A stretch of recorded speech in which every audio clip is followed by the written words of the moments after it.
Bundesliga turun tangan bantu timnas Indonesia. Sempat menolak gabung, bintang raksasa Serie A kode ingin naturalisasi. Skuad timnas Indonesia lampaui level ASEAN. Jadi, simak terus berita Timnas PES selengkapnya.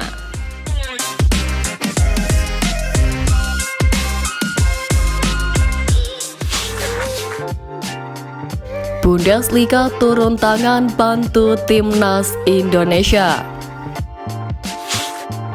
Bundesliga, liga sepak bola ternama dari Jerman, telah mengumumkan rencananya untuk menggelar turnamen internasional resmi pertama mereka. Keputusan menarik ini menandai langkah maju besar bagi Bundesliga dalam memperluas jangkauan globalnya. Menariknya, Indonesia telah dipilih sebagai tuan rumah untuk turnamen ini yang direncanakan akan berlangsung pada akhir Mei tahun ini.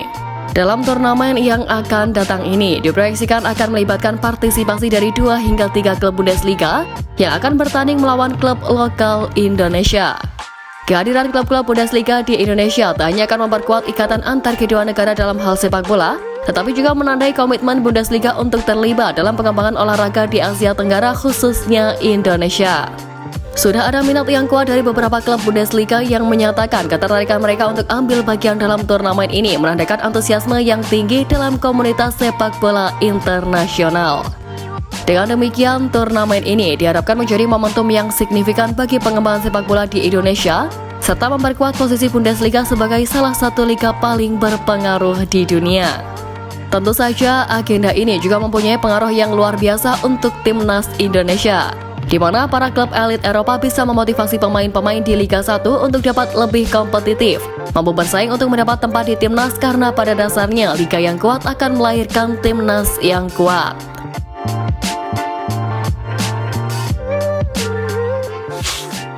Sempat menolak gabung, bintang raksasa Serie A kode ingin naturalisasi. Timnas Indonesia di tangan juru racik Sintayong dan Ketua Umum PSSI Erick Thohir berhasil menarik minat banyak pemain keturunan untuk pulang membela tim nasional tanah kelahiran nenek moyangnya. Namun program naturalisasi ini mulanya tak berjalan mulus.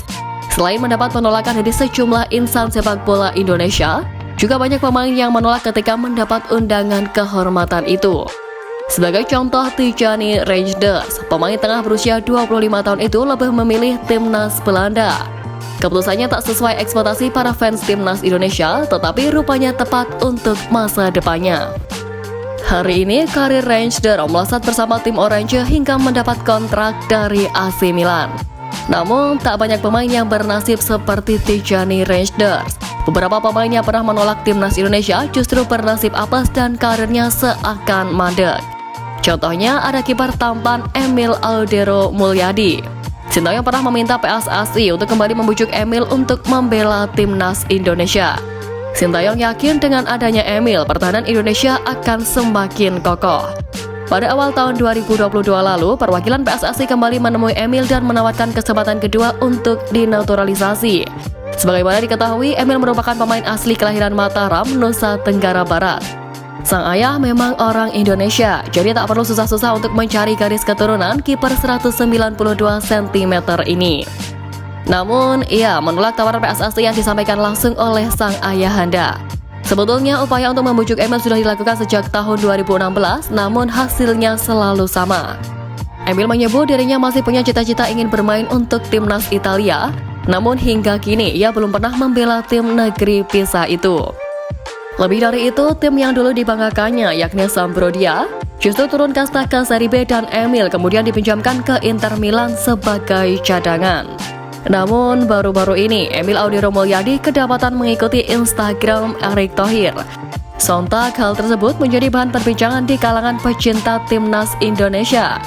Di sisi lain, Erick Thohir mengatakan bahwa PSSI bersama Sintayong sedang memantau pemain keturunan berkualitas grade A. Pemain kelahiran Mataram tersebut disinyalir cocok dengan kriteria yang dibutuhkan timnas Indonesia. Menarik untuk dinantikan, apakah ini merupakan pertanda Emil berubah pikiran dan siap membela timnas Indonesia? Apabila rumor tersebut benar terwujud, maka kekuatan skuad Garuda bakal semakin mengerikan.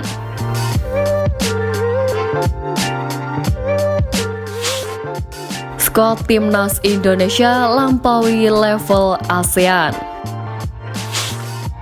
Sebagaimana diketahui, pelatih Timnas Indonesia Sintayong resmi memanggil 28 pemain untuk menghadapi Vietnam pada kualifikasi Piala Dunia 2026. Dalam daftar nama yang dipanggil Sintayong, banyak wajah baru menghiasi skuad Timnas Indonesia. Pemain baru yang dipanggil aslinya ke skuad Garuda adalah Ragnar Oratmangun, Tom Haye, Nathan Choan, dan Jay Izes. Kedatangan 4 pemain tersebut langsung membuat market value Timnas Indonesia melonjak drastis. Berdasarkan laman transfer market value Timnas Indonesia saat ini mencapai 222 miliar rupiah dari sebelumnya 153 miliar rupiah. Dengan hadirnya Tom Haye di skuad Garuda, maka posisi Sandy Walsh sebagai pemain dengan harga pasaran tertinggi tergeser. Pemain SC Heerenveen ini memiliki harga pasaran sekitar 52,14 miliar rupiah, sedangkan Sandy Walsh jauh di bawahnya, yakni 26,07 miliar rupiah. Peningkatan harga pasar yang sangat drastis ini juga membuat Timnas Indonesia menjadi tim paling mahal di ASEAN. Timnas Thailand yang memegang tahta sebelumnya harus rela tergeser oleh Indonesia karena harga pasarnya berada di angka 174 miliar rupiah. Diikuti oleh Timnas Malaysia yang saat ini memiliki harga pasar sebesar 170 miliar rupiah. Kemudian Timnas Vietnam yang akan menjadi lawan Indonesia berada di peringkat keempat dengan market value 101 miliar rupiah.